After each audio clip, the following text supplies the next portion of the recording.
Hello, buddy. Welcome back to the Tin Man Score Channel. I'm your host, Jeffrey Tin Man Taylor, and today I'm reacting to my third and final Mr. Nightmare video for you guys, and this was titled 3 Disturbing True Suburban Horror Stories. So, without further ado, I'm going to turn these lights off, move the camera up here for you guys, and let's get this reaction on the road in the bag, shall we? Okie dokie, here we go.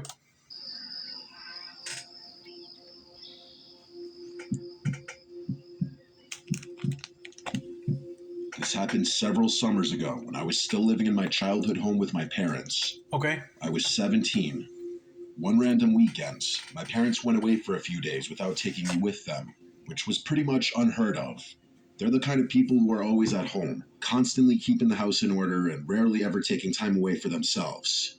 In all my years living there, I couldn't remember a single time they'd ever gone away together like that. Well, maybe they got tired of staying in the house a lot and they wanted to go on a date night, probably. Probably figured he was a grown boy, he can handle himself. Naturally, I decided to take advantage of the rare opportunity, and I invited over MJ, my girlfriend at the time, to spend the weekend. It felt like a once-in-a-lifetime chance to have the house to myself without any interruptions. MJ had this playful, devious side to her that made every moment feel a little more exciting than it should have been. Admittedly, that's one of the reasons why we didn't work out, but I'm not going to open that can of worms right now. Knowing her, I should have been able to predict what was going to happen that night. As soon as she saw my heated pool glowing away in the backyard, her eyes lit up with a spark of mischief.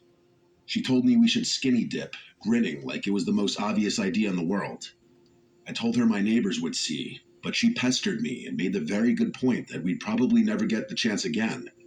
We had gone swimming many times, but had never done something that devious before.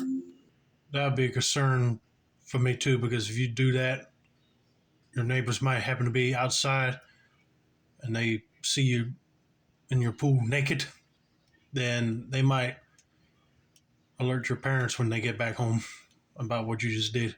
But it sounds like this girlfriend of his is feisty and don't care about consequences. But also you got to take into consideration, if you skinny dip in your parents' pool, they found out about it, they're going to have to drain the pool and clean it again. Just saying. But anyway, let's continue with this guy's story. At least I hadn't. I was always the well-behaved, polite kid growing up. Even now, I sometimes scold myself for being too nice. Anyway, it took a lot of convincing for me to agree, but MJ had a way about her. Her enthusiasm was contagious, and before long, we were in the pool, laughing and splashing under the night sky. It was actually a really romantic moment, as cheesy as that sounds. The water was warm against the cool summer air, and everything felt perfect, almost surreal. Let me quickly describe the house. The pool was right outside the large bay windows that overlooked the living room. Because it was so dark outside and the lights inside were still on, we had a perfect view into the house. It was like looking into a lit-up dollhouse. I'm sorry if that doesn't make sense, but if you saw a picture, you'd get what I'm talking about. For a while, that view made me feel safe, like we were still connected to the house even while we floated outside in our own little bubble. That comfort didn't last long, though. At one point, as MJ was talking about something, I don't even remember what, I glanced up at the windows and froze. I saw the last thing I expected to see. On one of the far living room walls was a shadow. It was faint but distinct, and I knew it was definitely a shadow because of how it was moving.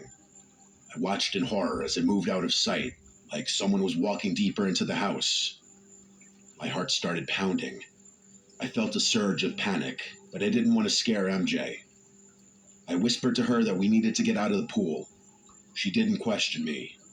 She just quickly followed my lead as I tried to get out of the pool and dry off as discreetly as possible. I told MJ to hide in the pool house, turn off the light, and stay completely silent until I came back. Her playful demeanor was completely gone. I could tell she was freaking out. Yeah, I thought she was going to question why we need to get out of the pool, but if you told her that you saw a shadow walking upstairs, she'll probably think you're messing with her, or if she believes you, she'll probably scream and let whoever's in the house know that you're out there. So that was a good plan, to have her sneak in the pool house and you sneak inside just to see who was in the house. But I guarantee it's probably a person robbing the house. She was doing a really good job keeping it together. She nodded and slipped into the pool house without another word. I opened the back door as quietly as I could and stepped into the kitchen. I was going to handle the situation myself. That's just how my parents had raised me. I grabbed a knife off one of the cutting boards and started moving through the house. Someone had definitely been in there. That much was obvious. I started noticing small, subtle signs that didn't make any sense to me. A chair in the dining room was slightly pulled out, like someone had been sitting there. A picture frame on the wall was crooked. A coffee mug I didn't remember using was sitting on the counter. Stuff like that. Stuff that no rational robber would ever waste time doing. As I moved through the house, I started considering the possibility that it wasn't a robber I was looking for. My heart rate must have been insane at that point. I thought I was going to be tackled every 5 seconds, but nothing ever happened. I checked every room on the ground floor, but I didn't find anyone. Yeah, that's kind of weird. Why would somebody go into the house and move a bunch of stuff around just to rob them? You know, you're giving off signs that you're in the house, and if they find you, they might attack the person that's robbing the house, you know. But you're scaring the crap out of him, that's for sure. Don't worry, my heart rate will be elevating too if I saw everything was like just moved around. I just hope that guy don't come around the corner and whack him in the head and knock him out conscious. All the doors were locked, and all the windows were shut tight. It didn't make any sense. If someone had been inside, where were they now? The more I wandered around the house, the more my masculine bravado disappeared. At one point, I just got fed up and decided to call the police. They arrived quickly and did a thorough search of the house and yard, but they didn't find anything either. No signs of forced entry, no footprints in the backyard, nothing. They couldn't even come up with a legitimate method of entry.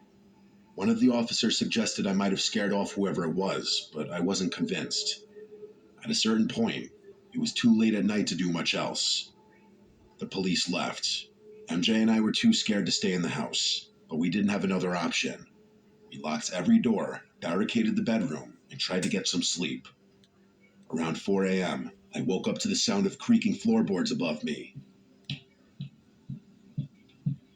At first, I thought I was imagining it, but the noise was way too obvious. Someone was moving upstairs. I listened for a while longer and started hearing footsteps moving down the stairs, like whoever it was trying to make their way outside. Now, how in the world did this person hide from the cops? I mean, if they searched the house thoroughly, they probably might have not checked every corner, of course, of the house. He probably hid in like another room in the top floor or in the attic somewhere. But that is creepy. But that guy figured that the coast was clear and he can sneak out quicker. But he's not doing a good job because he's making a lot of noise and alerted this boy that he's still in the house. Adrenaline surged through me as I grabbed the knife I'd left on the nightstand. I told MJ to stay put and bolted out of the room. I moved as quickly and as quietly as I could, but by the time I reached the front door, it was wide open. Whoever had been inside was gone. I didn't even bother calling the police again. There was nothing they'd be able to do anyway. I just made sure all the doors were locked and went back to bed. The next morning, the full extent of the intrusion hit me. All of our kitchen knives were missing. All of them, which was definitely not something a rational person would do. They'd also taken smaller items, some cash, a few watches, random electronics, but it was the knives that haunted me. It felt like whoever had been inside had left a message, though I couldn't figure out what it was. When my parents came home and I told them what happened, they were surprisingly understanding. I'm not one to scare easily, never have been, so this experience honestly didn't affect me much. But even now, I still sometimes acknowledge how strange it all was. I was never able to figure out how that person had gotten inside, or where they had been hiding while the police searched the house. This is always going to be one of those odd things that just sticks with a person forever. You got that right because I wanted to know how in the world they got in the house too. Unless when they saw your parents leave, they snuck up to the house probably through a side window so that nobody would see them in front of the house on the street. But then when he saw that the cops were coming, found a good spot to hide that he figured no other person would look in to find something, and waited there until the coast was clear. But then take knives. Wonder what are you going to do with knives? Sell them in a pawn shop? But I'm glad that the parents were understanding and did not yell at him for not doing anything, like some people would. But that is creepy, and I'll hate to live in a neighborhood that break-ins are common at. I would make sure everything's locked up in a safe, for sure.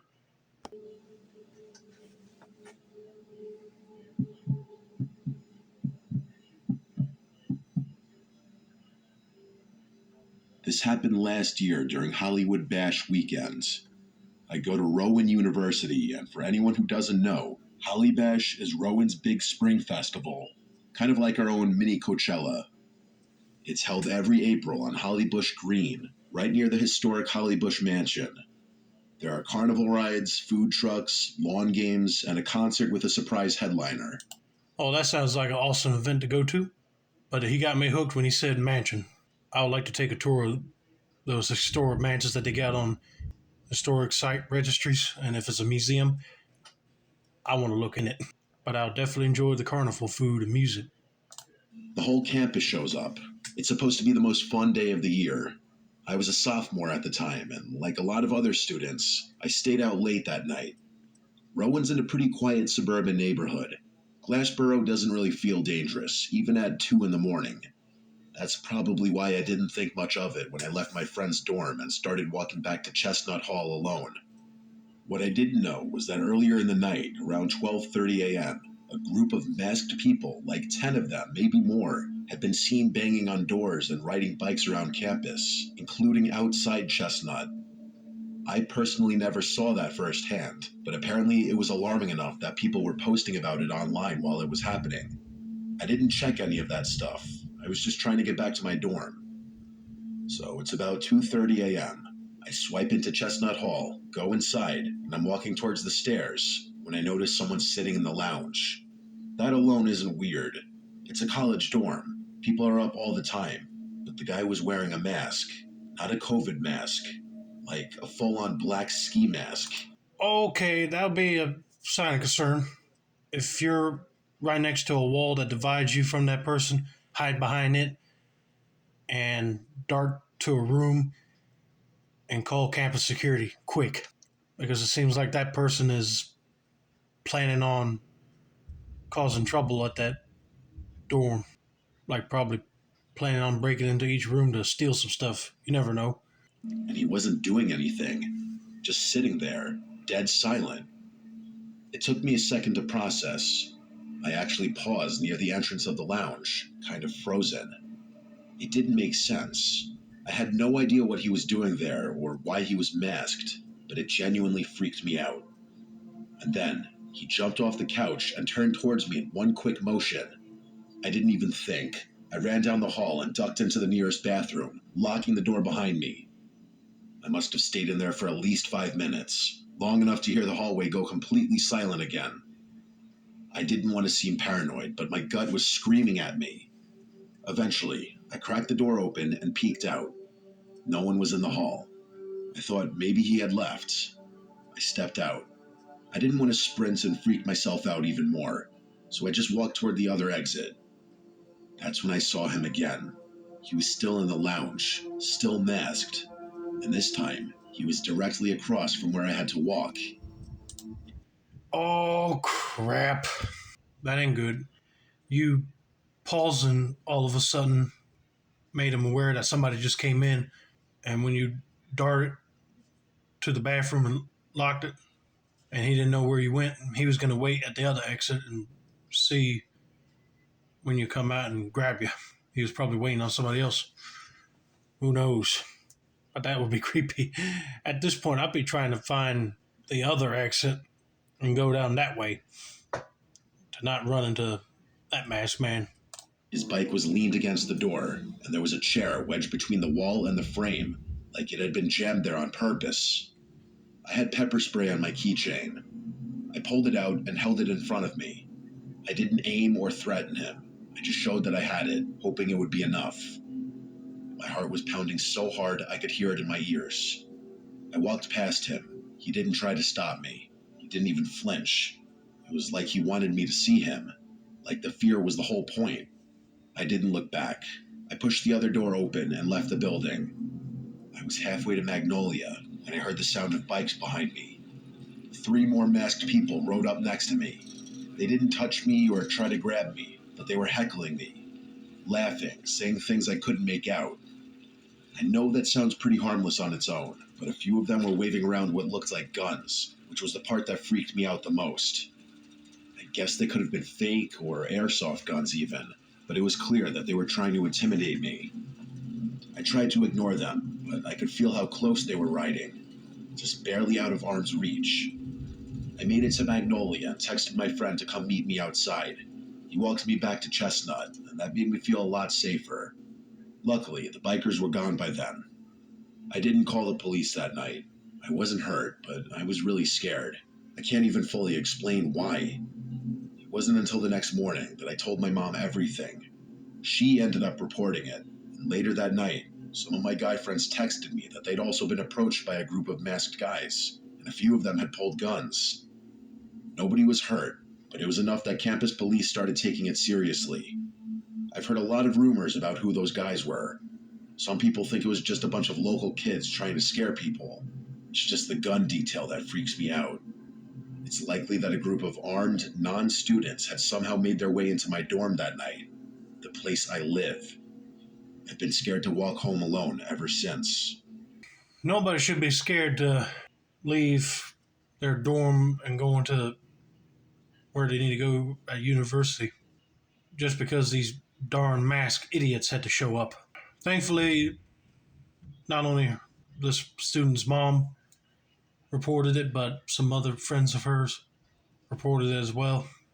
But I guarantee you, those were real guns. They were not cap guns. They weren't playing around. They didn't care about shooting people. But I know if they do a stunt like that again, campus security will be on their butt for sure and arresting them.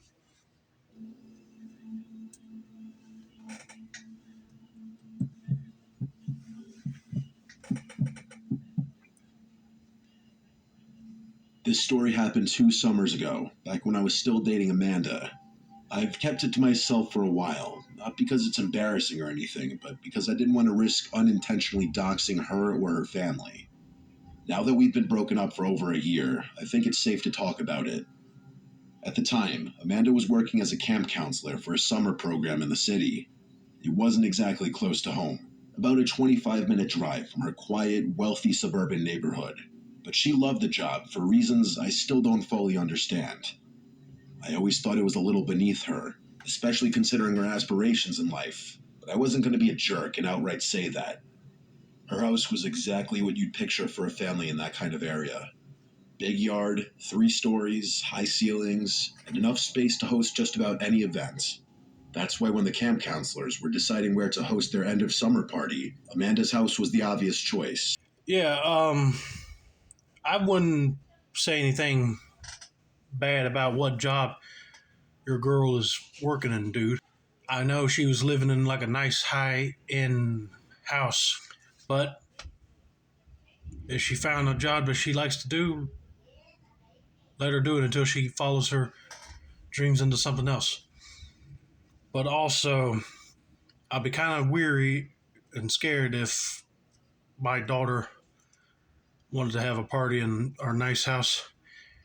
I'll be okay with it, but then I'll be afraid of something getting broke.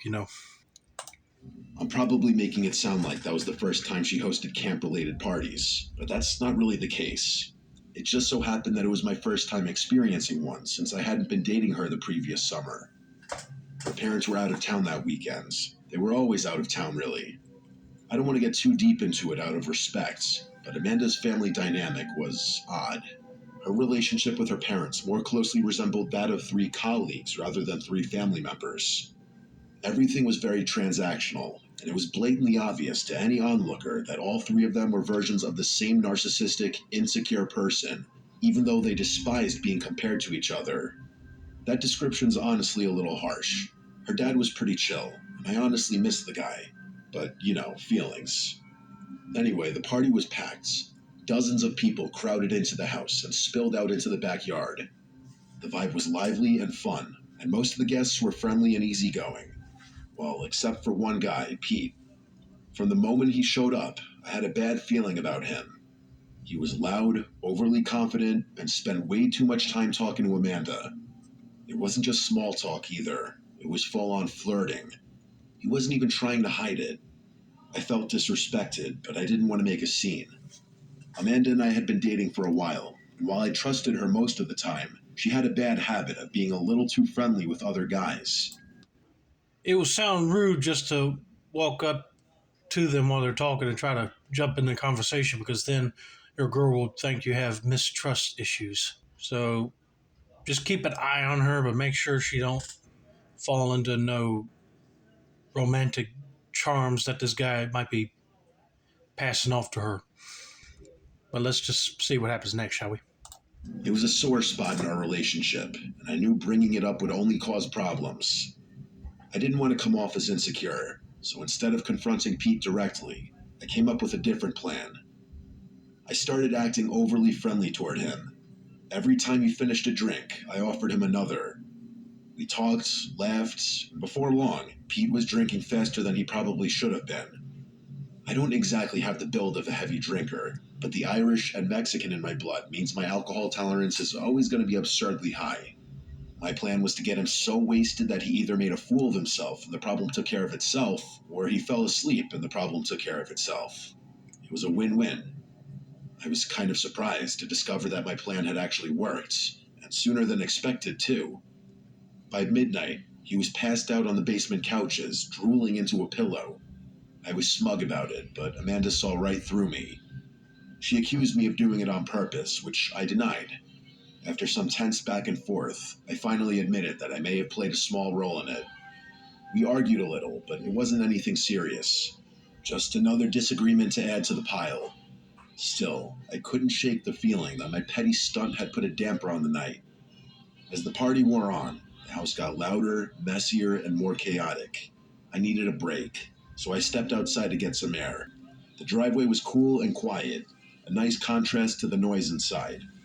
I was leaning against Amanda's car, just staring up at the stars, when I noticed someone standing at the far edge of the property. The figure was motionless, just standing there in the dim glow of one of the street lamps.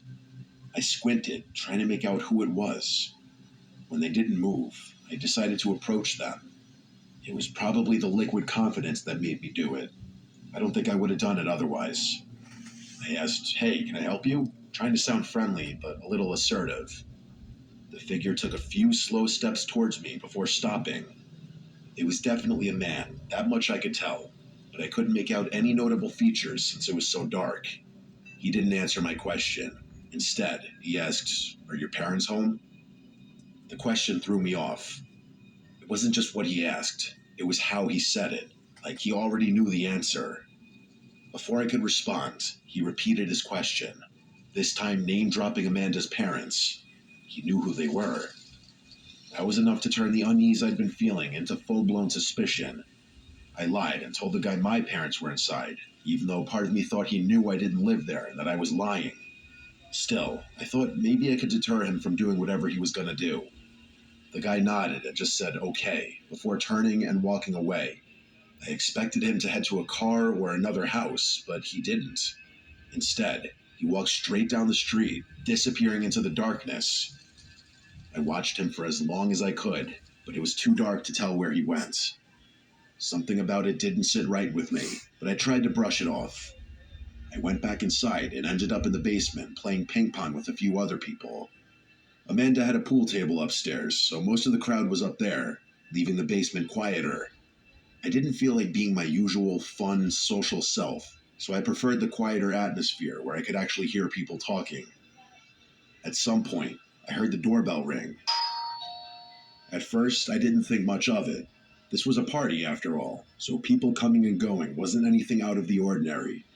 But something in my subconscious was tugging at my brain, like there was something I was missing.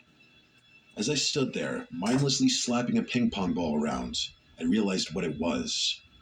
Amanda had instructed everyone to come through the back door, which didn't even have a doorbell. That meant someone had come up to the front door, which wasn't supposed to happen. I excused myself from the game and headed upstairs, knowing I was probably overreacting, but wanting an answer. As I walked past Amanda's room, I noticed she was out on her bed, completely oblivious to the chaos around her. That's when it hit me. I was probably the only somewhat sober person left in the house. I turned her bedroom light off and gently shut her door, trying not to disturb her. When I got to the front door, a girl named Bella was standing there. I asked if she knew who had rung the doorbell. She was belligerently drunk, so getting a coherent response out of her was about as easy as getting one out of a squirrel. That girl was also pretty brain dead sober, which didn't help matters. Eventually, she said that there was some old guy at the door who claimed to be a family friend and needed to return something he borrowed. In response to that, I yelled, "You let him in?" She shrugged her shoulders and walked away, presumably to go spin the roulette wheel on which random guy she would be bringing home that night. I ran upstairs to Amanda's parents' room, and my worst fears were confirmed. Drawers were pulled open, jewelry boxes were empty, and the closet looked like it had been ransacked. That guy had robbed them. I figured he was already gone.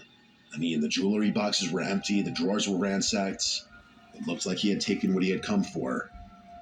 I was about to head back downstairs when I noticed something move in the mirror on the back of the door. It was just a quick shift, like someone ducking out of view behind me. I turned around, but I wasn't fast enough. The guy tackled me before I even saw his face. He knocked the wind out of me as the two of us hit the ground, and I couldn't breathe. The guy started clawing at my shirt like he was trying to rip it off of me. With all the strength I had, I managed to push him off, but it was more panic than strength. He got up and sprinted straight across the room, dove out one of the open windows, and landed on the roof with a thud. I ran to the window just in time to see him drop into the side yard and take off running. I didn't chase him. I wouldn't have been able to catch him anyway. I just stood there, trying to process what had happened and catch my breath. The damage was done. He was gone. But the encounter took its toll. I didn't want to stay up any longer and chaperone everyone. I didn't want to be the guy to kick everyone out either, though. So I actually called the police and told them to help me kick everyone out. Most of the local officers knew Amanda's family, so it wasn't like they were going to arrest anyone or do anything drastic. The cops came and kicked everyone out, and I secretly thanked them for their help. After they left, I went downstairs, slapped Pete awake, and told him he had to find some way home. He threw up before calling an Uber. The next morning, Amanda had no choice but to call her parents and tell them what had happened. They were furious, as anyone would be, but Amanda didn't seem to care.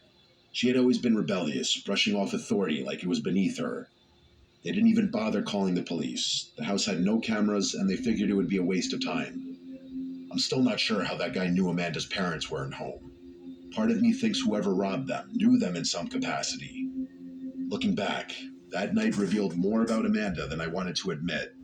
Her indifference, her carelessness, it was all a red flag I should have taken more seriously. Hindsight, as they say, is 20/20. Hey, it's not your fault. If she don't want to own up and say that she was drunk while hosting the party and that guy just came in and robbed them, then that's on her, not you. But thankfully, he did the right thing and called the police to get them party goers out of there. Man, if he had just gotten to that door sooner before one of them drunk guests did, then that guy wouldn't have been able to steal nothing. But anyway, I hope you guys enjoyed this video. Don't forget to like, subscribe, turn on post notifications for more Mr. Nightmare content like this. This has been another successful installment of the Tin Man Squirrel channel. I'm your host, Jeffrey Tin Man Taylor. I say that's a wrap, and have a nice day.